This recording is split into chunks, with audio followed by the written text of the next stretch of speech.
Muy buenas, mi nombre es Alfonso Camilo Choles Rondano. Nos encontramos en el módulo de psiquiatría. Eh, Hoy estaremos con el tema de sensación y percepción, que hace parte del examen mental en la historia clínica pediátrica. Entonces, tenemos que, como primera instancia, pues la definición de sexopercepción sería la siguiente. Pues, la sexopercepción es la capacidad que tenemos los seres humanos de recibir estímulos del entorno y el propio cuerpo a través de los sentidos. Y mediante ello vamos transformándolos en experiencias conscientes. Esto incluye dos procesos: la sensación, que es la captación del estímulo, y la percepción, que vendría siendo ya la interpretación de ese estímulo. Entonces, como definición de sensación, tenemos que este va a ser el proceso inicial de la sensopercepción. Se trata de la captación pasiva de estímulos a través de los órganos de los sentidos. Por ejemplo, la retina, en este caso, captaría la luz, el oído captaría las ondas sonoras, la piel detectaría la presión o el calor, entre otros ejemplos que ya veremos más adelante. En este caso, pues la sensación por sí sola no da significado, solo transmite la información a per se. Entonces, tenemos que, en tanto las clasificaciones de las sensaciones, tenemos inicialmente las esteroceptivas, que son aquellas que provienen del medio externo, es decir, de nuestro entorno. Se captan a través de los sentidos tradicionales, como les mencionaba anteriormente: la vista, el oído, el gusto, el olfato y el tacto. Y gracias a ellas podemos interactuar con el ambiente que nos rodea.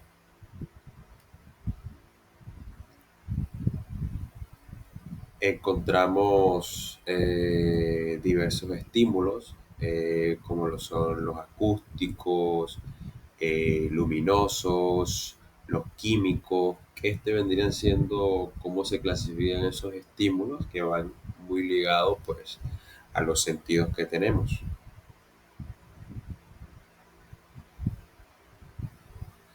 Ahora encontramos pues en torno a las clasificaciones, encontramos las propioceptivas, que estas provienen del sistema musculoesquelético y del equilibrio. Estas nos van a informar pues sobre la posición y el movimiento del cuerpo, y gracias a ellas sabemos si estamos de pie, estamos caminando, estamos sentados o con los ojos cerrados.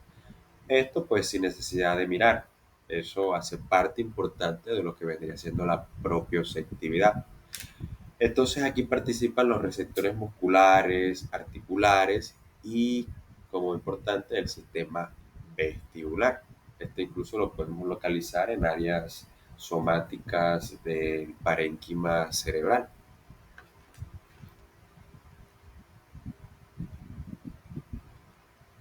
Ahora por último encontramos las interoceptivas, que pues vendrían siendo aquellas que provienen del interior de nuestro cuerpo, las cuales nos informan de lo que pasa en los órganos internos, como lo es el hambre, la sed, la presión arterial, el ritmo cardíaco o incluso la necesidad de respirar. Todos esos son estímulos que nosotros sentimos desde nuestro interior y son importantes, pues mediante ellas podemos regular o tener un estado de homeostasis en nuestro organismo.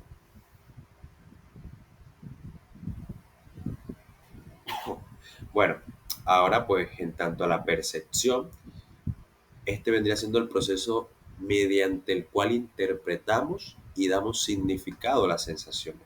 Vendría siendo activa y selectiva, porque no solo recibimos el estímulo, sino que también lo organizamos, lo filtramos y lo interpretamos de acuerdo con nuestras experiencias, expectativas, motivaciones e incluso nuestras emociones.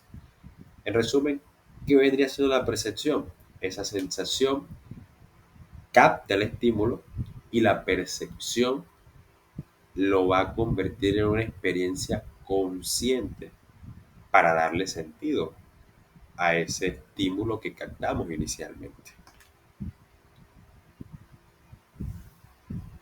Es importante pues saber que hay algunos factores que intervienen en tanto a la percepción. Estos se dividen en internos y externos. En tanto a los internos encontramos, por ejemplo, la motivación y necesidades, en tanto a que percibimos con más facilidad aquello que responda a lo que necesitamos o deseamos. Un ejemplo de este tendría siendo si tenemos hambre y pues notáramos más los anuncios de comida. En este caso empezaríamos a percibir más estímulos alimenticios. Otro sería experiencias previas y de aprendizaje. Un ejemplo sería un médico que puede ver síntomas que otra persona no notaría. Esto va más que todo en las experiencias vividas y todo lo que ha aprendido esa persona. La expectativa, que vendría siendo lo que esperamos encontrar, influye en lo que percibimos. Ejemplo de este sería, si esperas ver a un amigo en una multitud, pues lo identificarías más rápido. En tanto a la personalidad y actitudes, eh, un ejemplo pues sería personas optimistas que tienden a percibir situaciones de manera más positiva, mientras que las pesimistas se fijan más en lo negativo. También están las emociones, estado de ánimo, interés y valores, así como también la capacidad cognitiva y sensorial a per se.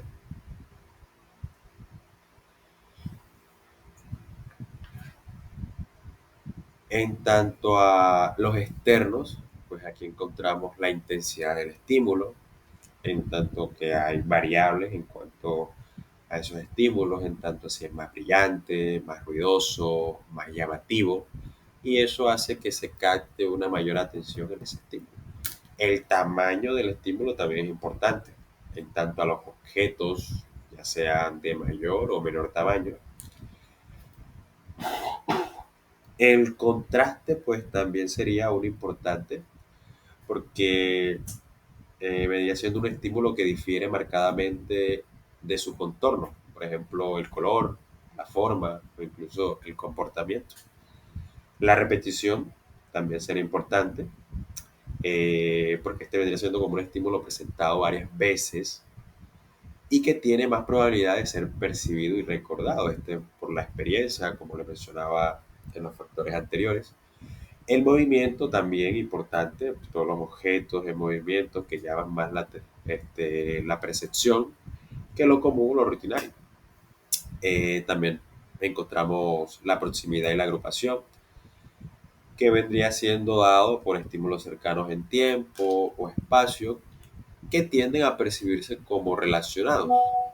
Más adelante les mostraré un ejemplo que abarcará un poco este aspecto. Y por último encontramos el entorno físico, que este sí vendría incluyéndose factores como la iluminación, el ruido, temperatura y condiciones ambientales que influyen en lo que percibimos. Aquí podemos observar algunos ejemplos eh, en tanto a lo que vendría siendo pues las ilusiones, que son percepciones erróneas de los estímulos externos reales.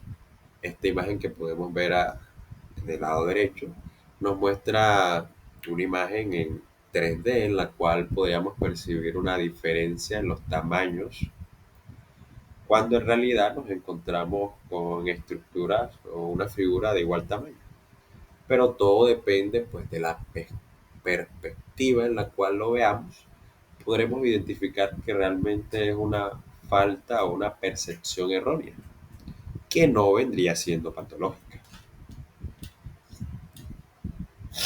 Este otro ejemplo, pues, nos da alusión a lo que podemos percibir en estas dos imágenes. En la una podríamos estar observando, pues, normalmente, si hacemos una vista rápida, por así decirlo, podemos encontrar que vemos normalmente una flor, pero Si nos detenemos a mirarla, podemos darnos cuenta de que hay otras cosas en esta imagen. Por ejemplo, pues la pareja que se encuentra besándose.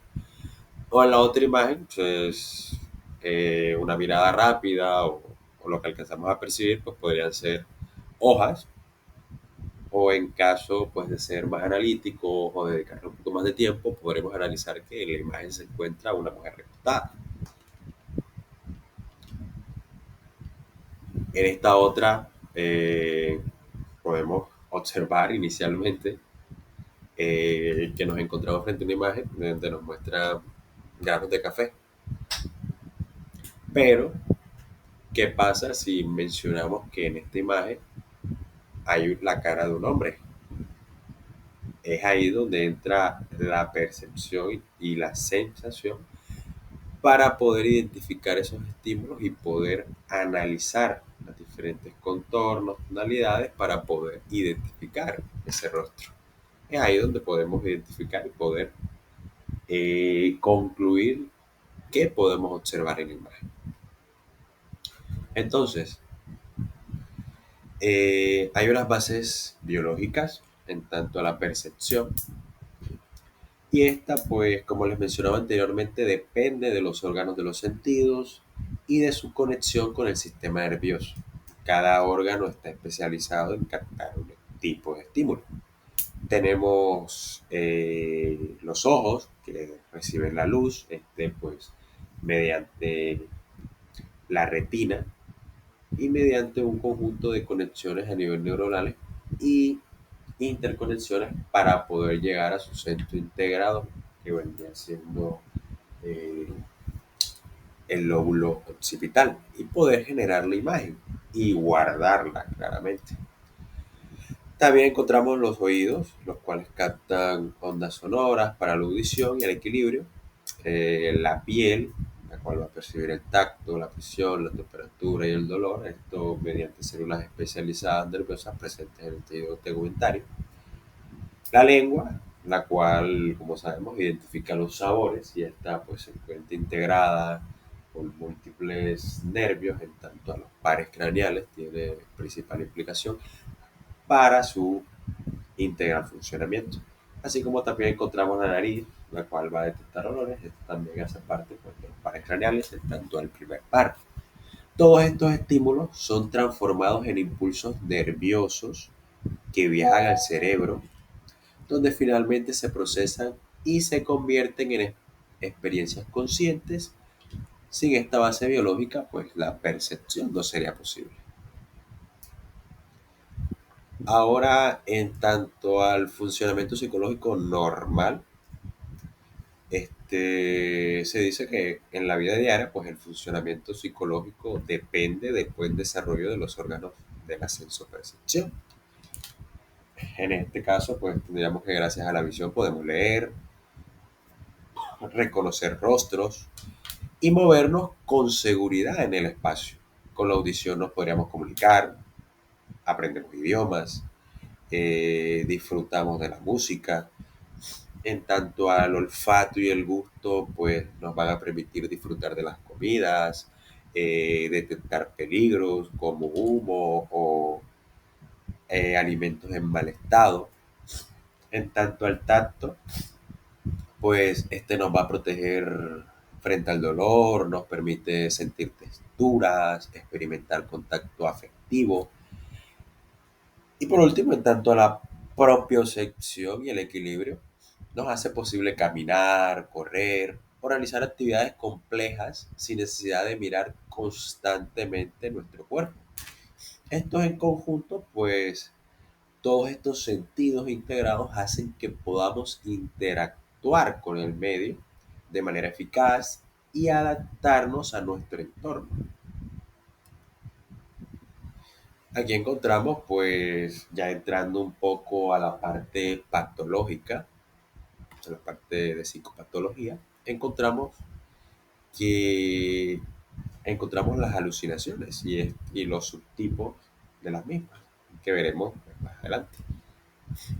Ahora, en tanto a la definición de alucinación, este vendría siendo una percepción sin objeto hablándoles pues de la definición arbitraria que nos suscitan los diferentes textos o tratados de psicopatología. Es una percepción sin objeto, es decir, una experiencia sensorial vivida y clara que ocurre en ausencia de un estímulo externo real. El sujeto la vive con la fuerza y la certeza de que es una percepción verdadera, sin poder reconocer que es producto de su mente. Un ejemplo claro sería un paciente con esquizofrenia que escucha voces. En este caso, pues sería una alucinación de tipo auditiva, que son las más frecuentes, que le insultan o le ordenan hacerse daño, aún estando solo en la habitación o en completo silencio.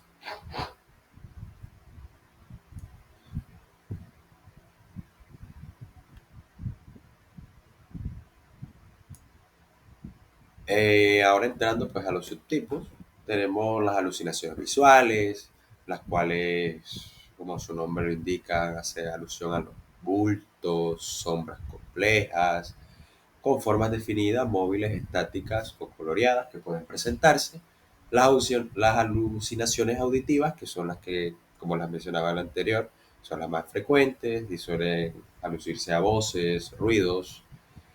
Las alucinaciones olfativas, que pues tienen una característica de ser las de peor pronóstico, y en ellas se desencadenan patologías orgánicas, es decir, hay una localización somática a nivel del parénquima cerebral, principalmente en la zona del uncus. En tanto a las alucinaciones gustativas, pues hay una alteración en los sabores, principalmente de los alimentos. También están las táctiles, pues pueden ser activas, pasivas, sinestésicas o motrices. En tanto a las alucinaciones negativas, estas son caracterizadas por la no percepción patológica de un objeto real, con las demás características ya descritas para una alucinación. En tanto a la pseudoalucinación, vendría siendo la percepción sin objeto real, pero experimentada como interna en la mente, es decir, esta no la va a exteriorizar al mundo externo. Entonces la persona suele reconocer de que eso no es real. Hay cierto grado de conciencia en esa alucinación. Por ejemplo, cuando se escuchan voces en la mente de una persona, pero este sabe que son producto de su mente, que no van relacionados con la realidad. Esto hace referencia a la pseudoalucinación. Y por último, en tanto a la alucinosis, vendría siendo la percepción sin objeto real, vivida como externa y real. Pero a diferencia de la alucinación, el sujeto tiene conciencia crítica, es decir, sabe que lo que percibe no es verdadero. Entonces, al momento de la experiencia, parece real, pero el paciente luego puede decir, sé que eso no existe. Y un ejemplo típico de esto sería la alucinosis alcohólica, donde el paciente oye voces acusatorias o amenazantes, pero reconoce que son productos del alcohol y no de personas reales, claro. Muchas gracias.